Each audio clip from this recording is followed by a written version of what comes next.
This is Michael Cowen, and welcome to Trial Lawyer Nation. You are the leader in the courtroom, and you want the jury to be looking to you for the answers.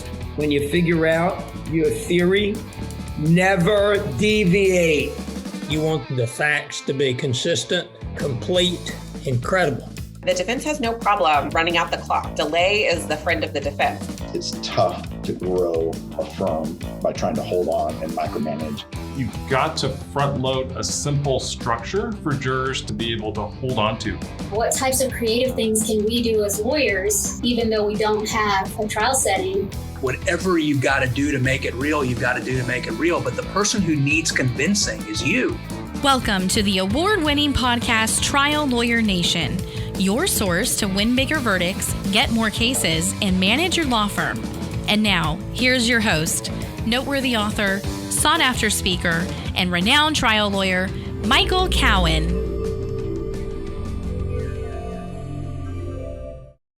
On today's Trial Lawyer Nation, I am so excited. I have a guest, Sean Claggett. I have wanted to have Sean on this podcast for so long. He has so many 8 and even 9-figure verdicts, great recoveries. He's an incredible lawyer and also someone that's constantly giving and teaching to our trial lawyer community. Thank you so much for coming on today. Thanks for having me. Thanks. It's great. And before we jump on, I want to thank LawPods. LawPods produces this podcast. They also introduced us to each other and got this set up because you've been on my target list, even though we hadn't met before today. And LawPods, they produce the podcast, they edit the podcast. All I have to do is sit here and talk to people, and they make my life so easy. So if you ever want to do a podcast, I highly recommend using Rob and LawPods. Love it. So Sean, tell me a little bit about yourself. Well, I'm originally from Idaho. Moved to Las Vegas when I was a kid and in about 4th grade, and ended up playing baseball through high school and college, and then had to figure out what to do as an adult, and went to law school and figured I'd be a lawyer. And my journey to become a personal injury trial lawyer I didn't know that was what I was going to do. I've really only been engaged in personal injury for about 12, 13 years. So it's been the last, I learned how to really start doing this started taking some courses in about 2010, and then really got engaged. And from 2010 to, today, I've been studying the practice. Yeah, I think I heard you on another podcast that your first PI trial didn't go so great, and then you kind of... Yeah, well, I was a solo practitioner, right? So I did everything. I did criminal defense, family, bankruptcy, credit repair, and I had a personal injury case. So I'm like, well, this is easy, right? I've done a lot of trials in the criminal setting, and here my lady got rear-ended. It wasn't her fault. She got hurt. They don't want to settle. I'll go to trial. And then I got defensed. Yeah. I lost. I'm like, how do I get nothing when she didn't do anything wrong? And then as a result, I didn't try another personal injury case that was in 2005. I didn't try another personal injury case until 2014. And you're not the only one that's ever been defensed on a rear-end case, so don't feel too bad about that. I got to tell you, these great trial lawyers out there that say they've never lost, I can't say that because I lost my very, very first personal injury trial in shocking fashion. So yeah, I lost my first 3, but then after the 4th, no one remembered the first 3. So it kind of people, like they say with Babe Ruth, they remember how many home runs he hit. They don't really care about how many times he struck out. Yeah, but you have to get past that. That's the big thing. Yeah. So I want to talk about this journey then. So your first PI trial, like, maybe this is what I want to do. What brought you back into it? So I didn't know if I wanted to be a lawyer, really. I love business. So I had acquired a Denny's restaurant, and we were operating that. And then I had started a company called World Series of Fighting. I was the CEO. And World Series of Fighting is now what people know as Professional Fighters League, which is on ESPN and everything. So it was a really cool part of my life where we were working with Caesars Entertainment, NBC Sports, getting a startup mixed martial arts company off the ground. So it was a lot of fun. And as I sold out my interest of that position and equity, I now had to make a decision. What do I do moving forward? And my wife was like, remember in law school when you did moot court and you were really good and you won that competition? Like, what do you think about trying to be a trial lawyer doing personal injury? These personal injury lawyers seem to be doing pretty good. Why don't you, for 3 years, just give it a shot? So really it was my wife. My wife was like, give it 3 years. And so I said, okay. And the first thing I did is I went with a buddy of mine from Vegas to LA, and I went and watched Dorothy Clay Sims speak. Okay. And blew my mind. And I was like, everybody that ever told me about deposing an expert in a personal injury setting was get in and get out, don't get hurt too bad. And Dorothy Clay Sims was like, oh, get in there, get dirty, and kill them. Yep. And I was like, I like this. And she had recommended to read 2 books. Rules of the Road by Rick Friedman, that just come out, and The Reptile by Keenan and Ball. So I went and bought those 2 books. I read them, and the Reptile book resonated with me. And so I went and met David Ball. I met Don Keenan. Yeah. And began a journey with them for the course of probably 5 years of learning from those guys, which was great. And then I got to the point where it felt like I didn't like being told that there's one way to do something. That didn't resonate with me, especially as I was doing my focus groups, and depending on the case I was focusing, it seemed like one way would work in one case, but not the other. And so I started to study other great trial lawyers, which then led me to Courtroom View Network, which is a company that basically records great trial lawyers doing trials. And I just started watching it. And I learned a lot, and I started picking up little things. And I saw Mark Lanier speak, and I was like, oh, wow. Dude, that's next level. And so what I started doing is just kind of continuing to learn, continuing to read, continuing to go to programming, and, eventually kind of created a style that works for me. So what was it like? What was the first PI case you had when you went back that you actually went to trial on? After after the 8 or 9 year hiatus? Yeah. Yeah. So the first case I had was it was a terrible case, really. Yeah. I remember, I'll never forget it though, because it's the first time winning a PI case.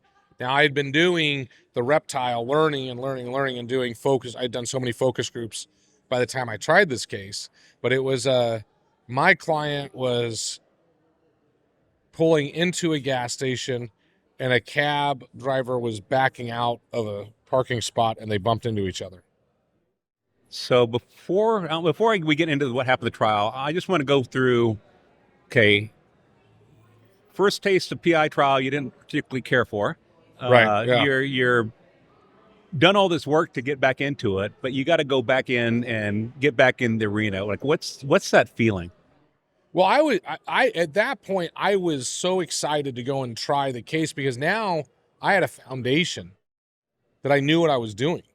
I was like, I actually have a plan of what I'm going to do in this trial. The first trial I did, I had no idea. It was just like, in criminal defense, you just kind of show up and, I don't know. It is what it is. You don't get depositions and discovery. Yeah, you just go. In this case, I was ready, and I was excited. But it was it wasn't terrible. I won, but it's certainly not a case that you would hear about. Like, right. The impact on my client's car was so minimal, and his car was already damaged so much from hitting other things, he couldn't point where the impact actually occurred. There's a reason why I could have easily lost that case. But we end up getting the maximum I could get in that case in the trial program in Nevada that we were in. It's called a short trial. It was $50,000, and the jury returned $65,000. Oh wow! So I got the max. I maxed out, and I just remember leaving the court that night after that trial, winning, and the energy and excitement I had. I was like, I need that feeling. I need the juice. It felt so good. And then after that, it's kind of... So you actually did focus groups to get ready for a case with a $50,000 cap? Yeah. Okay. How did you afford to do that? Well, to me at the time, it was... I had made the decision that I was going to do focus groups every single Friday at our firm. Firm was small at the time, but it was called Focus Group Friday. Yeah. That's on Fridays what we did, because Fridays are typically slower days in law offices. Yep. And I said, well, every Friday we're going to do a focus group, period. And so I did 4 hours of focus grouping every single Friday. And I just incurred the cost. I just was like, it's going to cost me, because we were recruiting everybody ourselves, and I'm paying people back then $50 a person. It's going to cost me $500 a week. And I'm just committed to it. So that's what we did. That's so great. I try to tell my lawyers, like, okay, when you're working up a case and you're trying to get it settled, you're worried about the budget, you have this rough, like you don't want the expenses to be more than like 10% of what you think it's going to settle for. That's right. But when you go to trial, don't worry about making money. When you go to trial, worry about when you go to trial, you're not just setting the value of that case, you're setting the value of every case you have. You're setting the value of what cases will or won't be coming into the firm. And you go to trial, you get it. I don't care if I have to write it off. I don't care if I lose $200,000-300,000 grand. We're going to try this case. Yeah, I think that's a great way to look at it. I mean, that's how we are as well. I mean, we've tried plenty of cases where if you were doing it on a business model to make money, you wouldn't try the case. Exactly. But that's not how you become a great trial lawyer, and certainly it's not how you help your clients. And you don't get to try a lot of the cases that are a good business model to try the case. Well, I think we need to be better about that. Yeah, I think there's a huge issue with case selection with plaintiff lawyers. Yeah. That needs to be. I was talking to John Romano this morning about this. We need to do a better job as a group of deciding what cases we're going to take to trial. Yeah. Because too often the model is upside down. Absolutely. Most plaintiff lawyers settle all their really good cases, and then on their really crappy cases they can't get offers on, they're like, I got to go try the case. Well, now you lose. And you're like, well, I'm not a good trial lawyer. I'm like, no, that's not true at all. You just are bad at selecting the cases you're going to try. Yep. So at our firm, we actually do it the opposite way. Our cases that aren't very good, we settle. Yep. And then when we know we have really good cases, we demand full value, and if they don't give it to us, we try it. And I think that's got to be one of the advantages. I'm betting you're doing focus groups more than one day a week now? At our office, it's probably 3 to 5 days a week, depending on if there's a trial going. Standard's 3 days a week. If there's trials coming up, it's 5 days. And why do you do that? Well, I mean, our firm is bigger now, right? So a lot of the attorneys need to do focus groups on their cases. I mean, we do focus groups prior to taking cases. Uh-huh.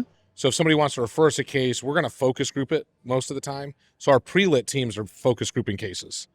And then once we're in litigation, our trial teams, we have multiple trial teams within the firm, they're focus grouping. And then any attorney within the firm that is going in to get ready for trial, they're doing usually 3 or 4 focus groups the week of trial before trial on voir dire and opening. Yeah, and it is I'm actually in trial right now, and I will tell you that it is, I know that sounds crazy, but it's, we took Friday off. Today's Saturday. I'll be back on Monday. But having that practice, it is so much easier when you're in, less stressful when you're in there, when you've already given that opening, you've already given that voir dire. Well, trial lawyers are the only group of human beings that apparently think that they don't need to have rehearsals to be great. Yep. There's no actor in Broadway. There's no actors in Hollywood that just show up and wing it. They all do dress rehearsals. They do dry runs. They're figuring it out. When my mom put me in a community, it's called the Camille Playhouse in Brownsville, Texas, and they had a summer workshop for kids in elementary school. Parents and grandparents were the only people in attendance, and we spent weeks rehearsing to put on our little one-act play. That's right. And then lawyers think they can go to trial and be like, I'm just going to go. And I'm like, that's why would you ever have the first focus group be the jury? Yeah. Especially when you have like hundreds of thousands of dollars and hundreds of hours put into the case. Right. To me, it's crazy. I mean, I do believe, I say this every time I speak. If you're not doing focus groups now, today, in 2024, you're falling below the standard of care as a trial lawyer. But you all are doing a step more than just the traditional focus group now. You're telling me you have actually a book called JuryBall. Yeah. You wrote along with John and Alicia Campbell. And John's been on the podcast before. John is incredible. Tell me, what's this big data thing and how is that helping? Yeah. So, well, first of all, John and Alicia Campbell, they're dear friends of mine, and with my wife and our kids, we're very, very close-knit group. And so we go and visit them in Spain, and they come here and we visit us in the U.S. But John and I got together a while ago. I want to say probably 7 years ago. And we started geeking out. He had started doing big data several years before that. I had been using big data for a couple of years with a different company. I understood it. It made sense to me. I had been doing focus groups and collecting. My older brother, Seton Claggett, who's the CEO of Focus Graphics, is very, very smart and understands how to create software. And he created software for me for my live focus groups to collect data. Oh, wow. So as we're doing repetitive focus groups, we're collecting data and seeing patterns. But it's such a small sample size. Well, it starts out as 10 people per focus group, but if you do 15, 20 focus groups, now you got 150, 200 data points. Okay, well, there you go. And this is what John Campbell and I were talking about, and why I started adopting big data 10 years ago or so, which was if 10 people gives us an idea, what does 150 or 200 or 300, 400, 500 people give us? Well, you take away all the noise. You see that when I started learning how to do focus groups, I was told, well, they're great, except for they're really not good for telling you if you're going to win or value. Yeah, they were just for spotting issues. Right, and the reason for that, and it makes sense, is that if you only have 10 people, you could have a great variation in how people feel within that 10 people. And so you have noise, a lot of noise. It's like flipping a coin. If you got heads and tails, if I flip a coin 10 times, I may only get heads twice. Does that mean that the odds of me flipping the coin the next time is 20% that it's going to be heads? Of course not. As we flip that coin more and more and more, you flip it 500 times, now you're going to be like, oh, wow, it's actually pretty close to 50%, because that's the true likelihood of it happening. So you're getting rid of the noise the more you do something, so the more data points you have. And so John and I started talking about that, and we actually were talking on the phone a lot, and then he's like, I'm going to be in Vegas. And I happen to be working with a guy named Alex Alvarez and Bob Kelly on some focus groups in Vegas. And I didn't know John was going to come to town. He's like, well, I've got focus groups too. So I'm like, all right, well, let's grab dinner, because we both have these, we're both working all day. So, okay, fine. I go to the focus group, and John Campbell's there. Oh, wow. Alex Alvarez and Bob Kelly had asked us both to come, which is what we did. And so John and I started talking about drafting an academic articles, because I'm an adjunct at UNLV Boyd School of Law, and John was a full professor at University of Denver. And then we said, hey, what if we do a book?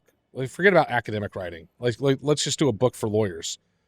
And we said, okay, well, we need more results. So it started out being like, we conceptually kind of outlined what the book would look like, but then we wanted to make sure we had enough results where we could tell people this was what we hypothesized was going to happen. And now real world testing proves that we're right. And so then we get to the point where 2 years ago, a little over 2 years ago, I fly out to Madrid, Spain, and John, Alicia, and I basically write a majority of the book and start having a really good concept of where it's at.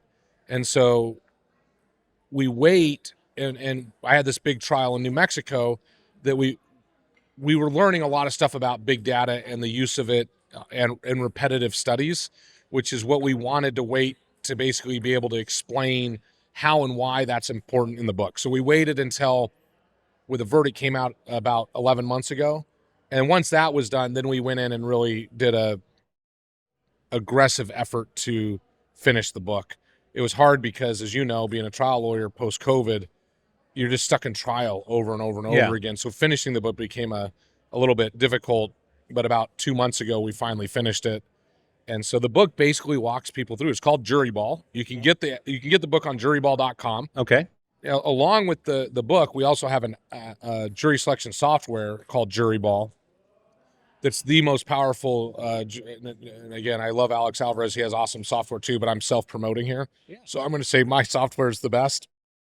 Alex will probably argue that his is the best. We both have really good software for this. But the JuryBall software works with the way we consult, which is you basically say you get a questionnaire in a case, and you know you're going to get a questionnaire. You come to us, we run a big data study. 500 people go through it. We have them all answer the questionnaire you're going to use in your trial.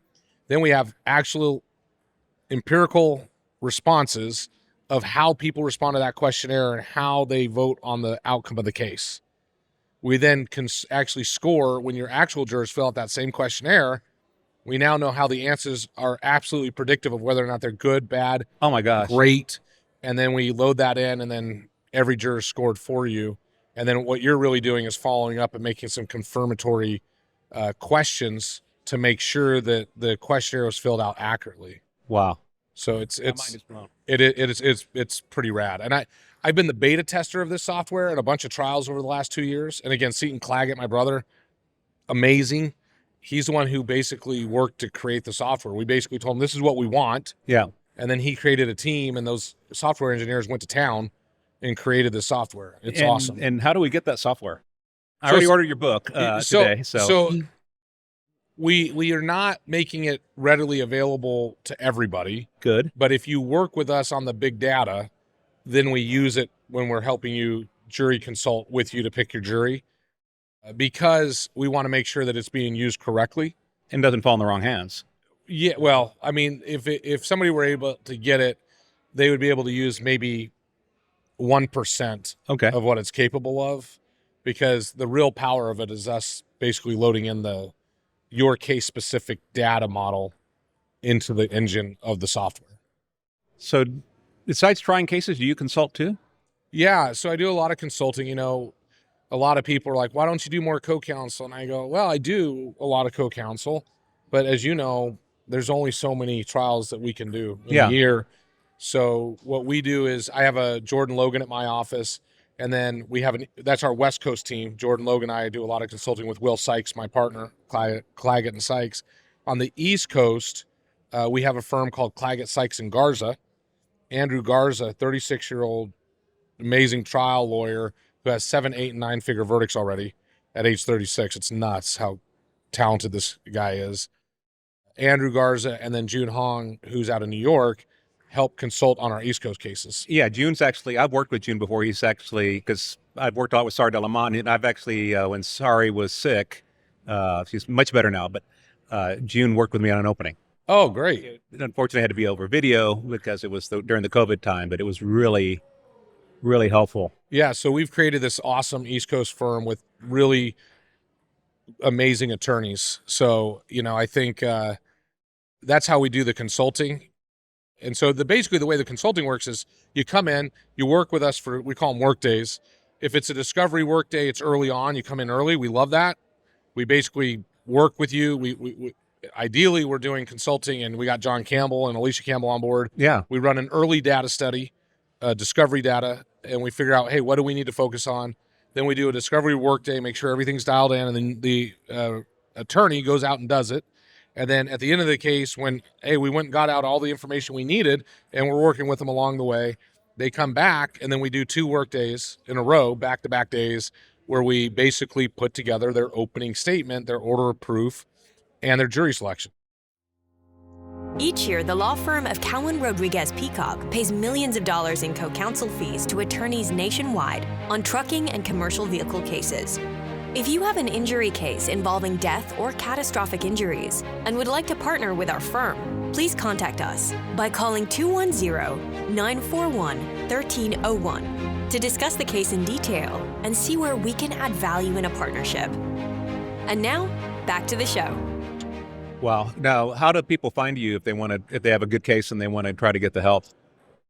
Well, you can go to claggettlaw.com, or you could give us a ring, but the best way is go online and reach out to us that way. Okay, perfect. And we'll have a link in the show notes so people can find you. My email is Sean, SCAN, @claggettlaw.com. That is so awesome. That is, a lot of people in your position would just say, I'm making so much money doing these big cases. I don't need to go teach other people or help other people. Why do you, you cannot make, if you're looking at like hourly fees, you could be making, I would think you would make a lot more money just focusing on your big cases and not helping other people. Why do you do it? Yeah, that's right. As a young lawyer, I had an attorney that I brought in on a case, a very good trial lawyer, very well respected in our state. He settled the case. I asked him not to do this, but he ended up settling the case the day before the trial. And then I asked him to help me understand, hey, when you did the jury questionnaire, what were you looking at? What can you tell me how you're going to do your opening? I wanted to learn. I really wanted to learn. And I really looked up to this guy. And he settled the case on a Sunday. Jury selection was Monday. His schedule had to be open, right? Yep. It had to be. And he literally told me, he's like, I'm busy.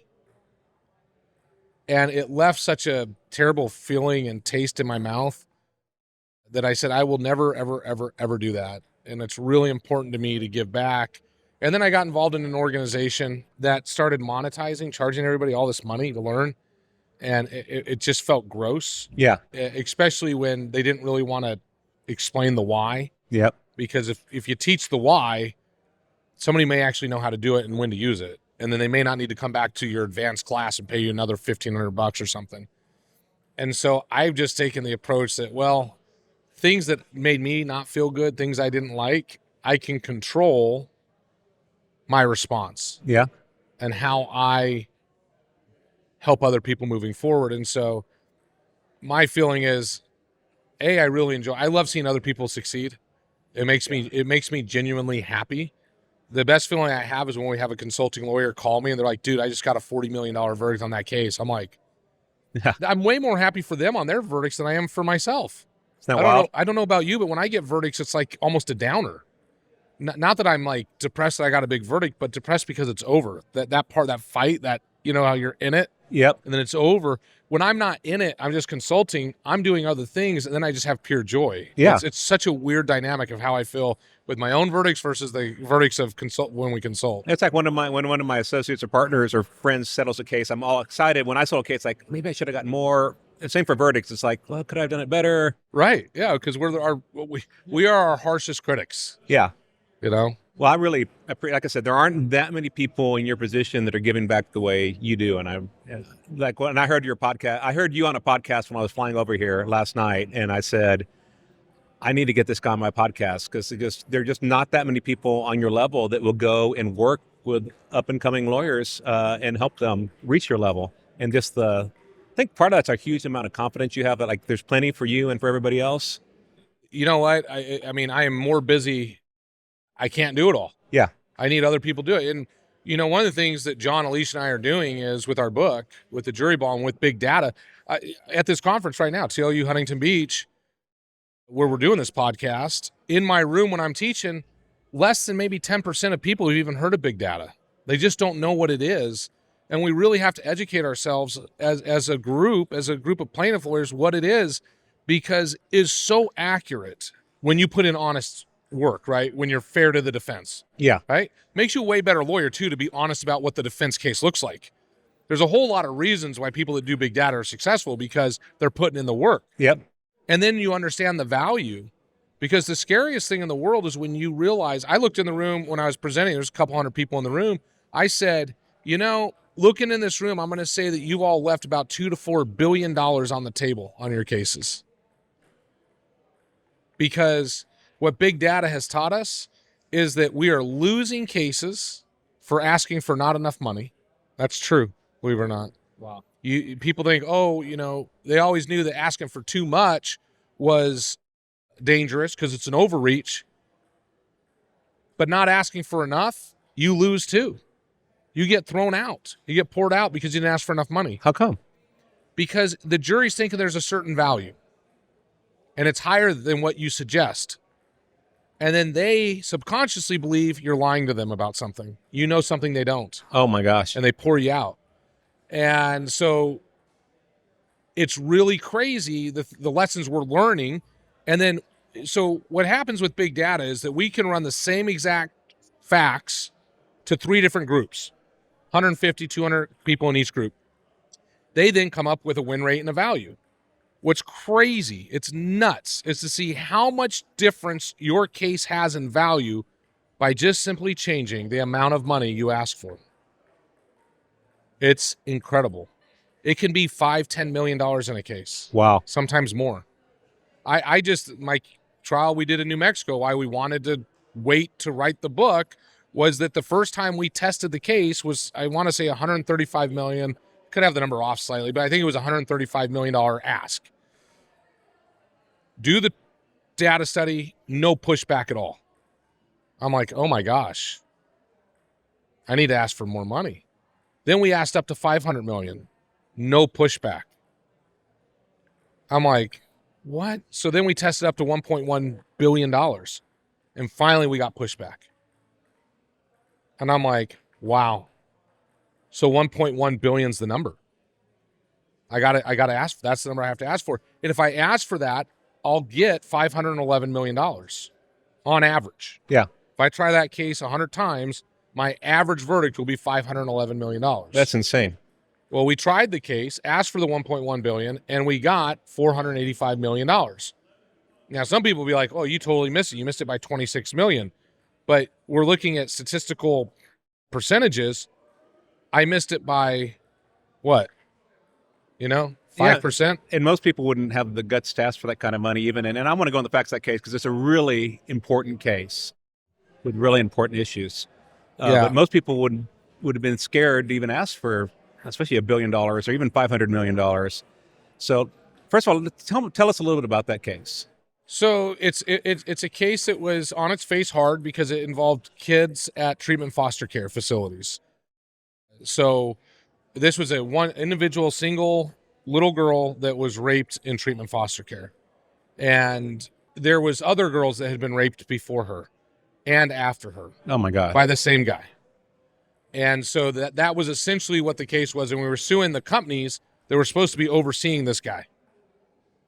And so the defendant was Acadia Healthcare and some of its subsidiaries, which the court found were the alter ego of Acadia because of the amount of control that Acadia had over everything that was occurring at those facilities. So a lot of interesting information that comes out of that, which is when children are being hurt like that, jurors are going to go big. And, John Simon out of Missouri just had a case where Jordan Logan and I get a call, and they're like, hey, can you guys help us? You guys had this case very similar to ours.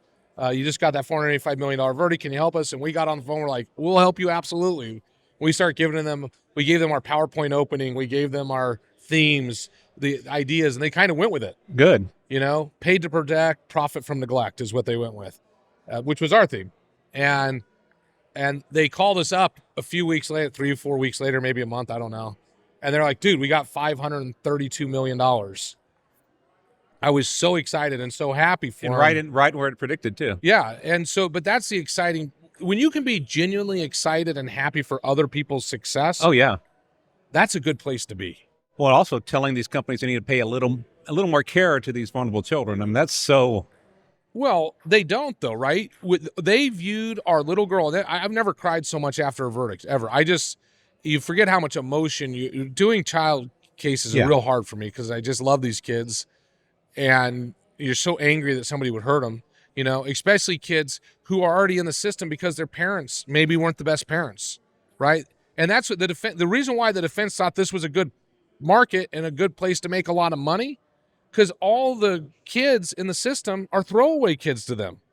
Who cares about them? Their parents don't. Their parents are either dead or in prison or on drugs. So who cares if they get hurt? Who's there to protect them? Nobody. How did you prove that the company should have known about what was going on?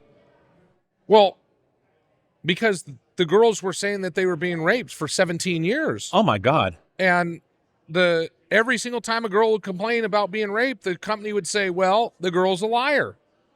And they'd ship that kid off, usually out of state, get rid of him, bring in the next kid. And that kid would say, well, he raped me. And then they'd blame the kid again and blame the kid again. Were you able to find any of the other kids? Yeah. Oh, wow. We actually have another trial against them in New Mexico with the same guy that raped our 3 clients that we've already dealt with. This was the third little girl that he raped. I want to throw that we're aware of. Oh, my God. I don't want to throw up hearing this. Well, what's really going to make you want to throw up is that the defense of the case, they were able to hire experts around the United States, a bunch of them, to say that all of our little girls were liars. Oh, my God. And they went with it right up until the point that the guy admitted that he raped him and pled guilty. Yeah. It's disgusting. I look at those defense lawyers that do it, and I'm like, shame on you. Shame on you. You have a duty to search for the truth, not perpetrate lies. And they knew. So all the literature in the United States on this topic, including the literature that Acadia trains their staff on, tells them that kids do not lie about being sexually abused, especially in the foster care system. Yet the response was to blame the little kids over and over and over again. So it really is just, when you say you're infuriated, you want to throw up. They hired an expert. The defense hired an expert that literally said in that case, he clearly didn't testify, but in the discovery, he said, we need more sympathy for the guys that are doing the abusing. It's not their fault. I wanted to hit the guy over the head with a 5-iron is what I wanted to do. Yeah. It was very angering. That's got to be so hard to not take it all out on that guy so that the jury has something to do. The jury was very angry. Yeah. And the jury was lovely. That jury really, really cared. And we were all crying. After the verdict happened, they announced the verdict. Because nobody valued the girl. Her parents didn't value her. The system didn't value her. And this jury, I asked them, I told the jury, I said, your verdict can tell my little girl that she has value. Yeah. Whether you can collect all of it or not, that's just. And afterwards we all were hugging and crying, and there were so many tears. I've never been involved in a trial because normally, you're thankful, but I'm a professional. I've been there, I've done that. I've never had a case where I was so relieved that a jury valued my little girl. Yeah. Validated her as a human. And she'll know that her whole life. She's still little now, but she's gonna, when she gets older, she's gonna really understand that this jury valued her. And for someone in foster care especially. Yeah. That is so humbly, that gives her the power to overcome all the shit she's gone through. We certainly hope so. She has enough money to make sure that whatever services she needs to work through. Kids that are abused like this, it's catastrophic. It's not good. Is she still in the foster care system? Yeah. Yeah. She'll be in the foster care system for another 4 years. But that case, think about my duty to my client in that case, though, to ensure that I get her the fair value. What's fair value? Fair value is what the average person would think is the right verdict with those set of facts. If I would have gone with my gut and asked for $135 million, I would have gotten about a $100 million verdict. And people around the country would have been giving me high fives, telling me how great I am. Yeah. Right? But the reality would have been I would have left $385 million on the table. Wow. What duty do I owe to my client? That's why you got to do big data, because you really need to figure out what your cases are worth. And the number one reason why verdicts are devalued is the plaintiff lawyer's self-limitation. As plaintiff lawyers, we devalue our cases, and it's our fault. And we owe a duty to our clients to stop that behavior. And the only way you're going to stop devaluing it is actually doing big data. Because if you're asking the past generation about, hey, what's that 2-level fusion car wreck case worth? They're like, well, I think it's worth about $600,000. Are you leaving $2 million, $3 million, $4 million, $5 million on the table? I don't know. Yeah. But I can tell you the $600,000 is not what the jury thinks it's worth.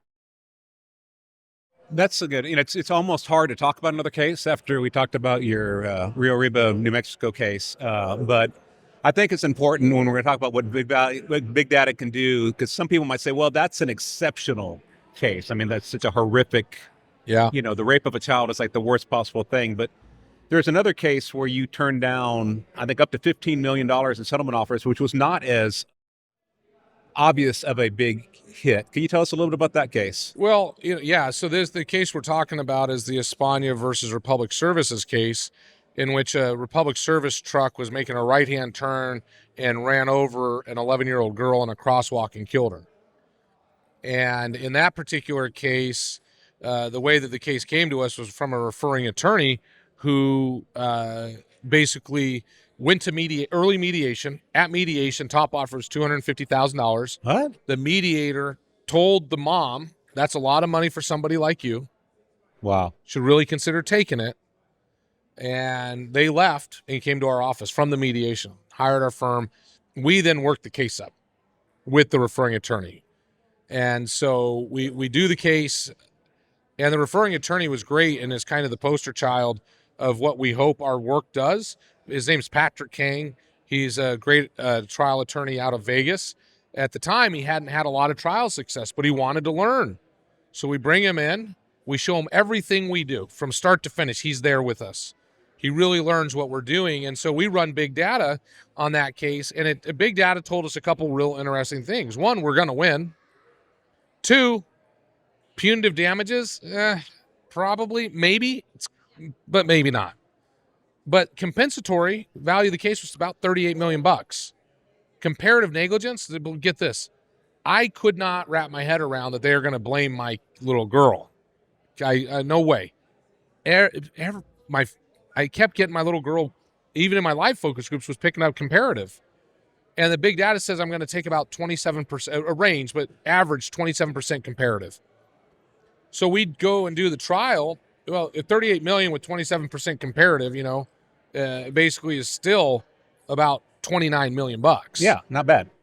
So I said, all right, well, we go to trial, and they offer us $1 million as we walk in to pick the jury, which they had claimed was their policy limit. And I'm like, not interested. Then we do jury selection, and they offer us $5 million at the end of jury selection. Not interested. We do opening statements. They offer us $10 million. Talk to my client. Nope. Rest my case in chief. $15 million offer. Now you're talking real money. Yeah. Real money. But we have the data that says, hey, if we try this case, 8 times out of 10, we're going to end up net at 30. And because in Nevada, we have offered judgment, we're going to get attorney's fees and costs and prejudgment interest. And we're going to be at like $50 million. So I talked to my client. You know what my client said? She says, I've been broke my whole life. I know how to be broke. This is about justice for my girl, for my daughter, who they never valued.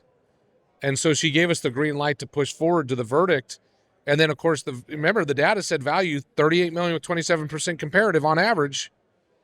Verdict was $38 million with 27% comparative. Wow.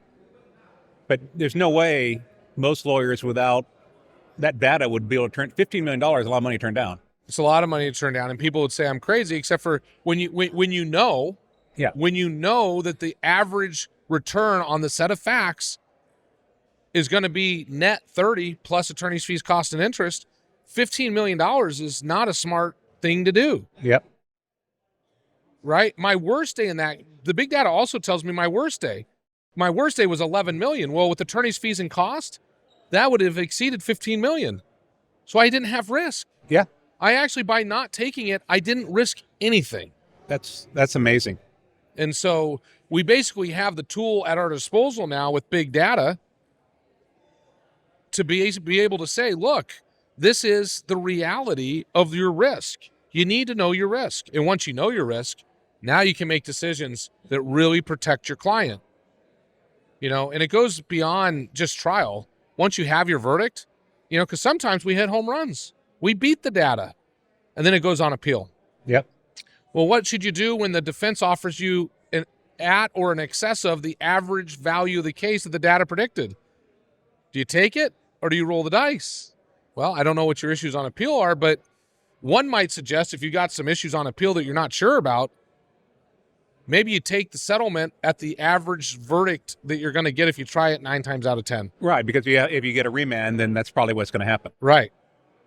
I just love getting rid of some of this blind man's bluff that we've been dealing with our whole careers. I'm sitting here trying to think. I'm trying to pay attention to you, and I'm trying to think, okay, what case can I do this on?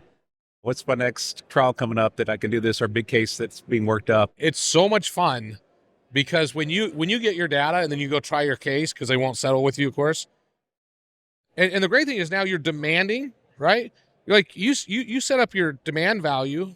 Like, okay, well, my best day is this. I'm demanding that you pay me this. And you create a parameter and like, oh, well, I'll let you come in at mediation at my worst day and I'll come in at my best day.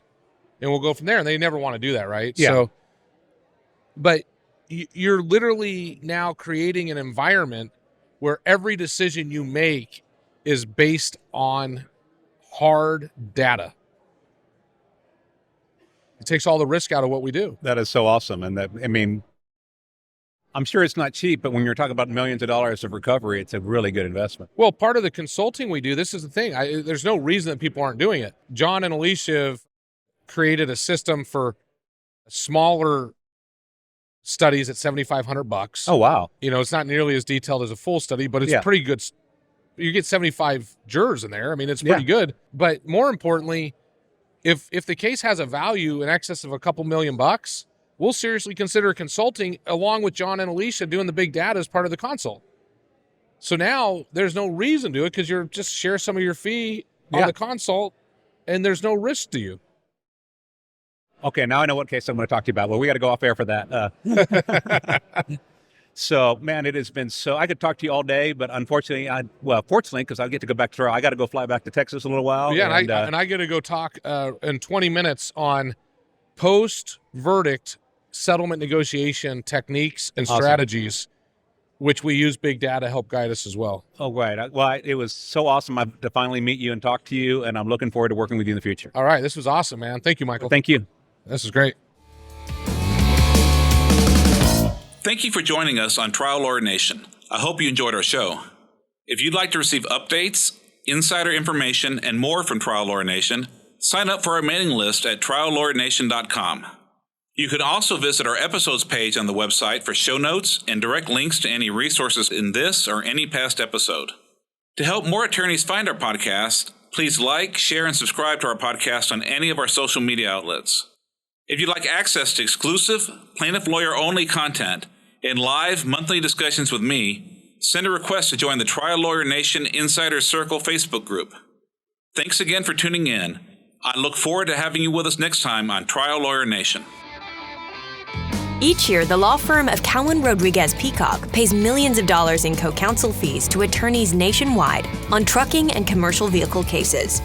If you have an injury case involving death or catastrophic injuries and would like to partner with our firm, please contact us by calling 210-941-1301 to discuss the case in detail and see where we can add value in a partnership. This podcast has been hosted by Michael Cowen and is not intended to, nor does it create the attorney-client privilege between our host, guest, and any listener for any reason. Content from the podcast is not to be interpreted as legal advice. All thoughts and opinions expressed herein are only those from which they came.